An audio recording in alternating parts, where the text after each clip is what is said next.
At the Limestone District School Board, we're shaping the future by investing in STEM education for students. With a generous donation of $250,000 from the Limestone Learning Foundation, grades 9 and 10 technology courses are being transformed.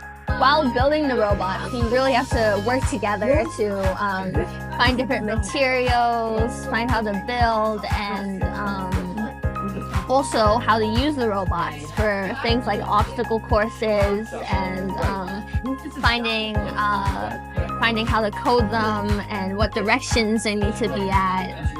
And we really have to work together to find where they go, how fast they move. And all the different parts and where to put things. Another example would be when we were installing our distance sensor, we didn't actually have a spot to put it because we had to already install 2 other sensors. So we problem solved by installing just this little flappy part. That way we had a spot to install our distance sensor at the back, which is where we wanted it. I would say incorporating robotics into our classroom has been really great for some of our students who are not so keen on working on their own and like to work in bigger groups. I've seen a lot of engagement with students who don't necessarily partake in every activity that we're doing.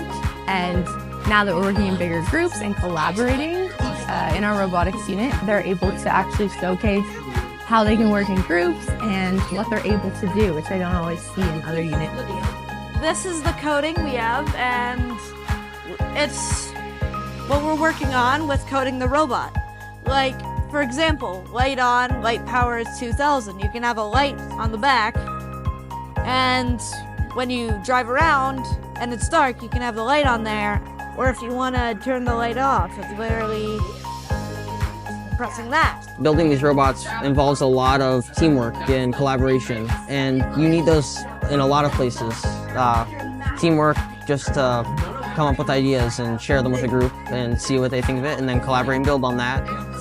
And collaboration just to also come up with ideas that you can use. Teamwork to, well, they go hand in hand.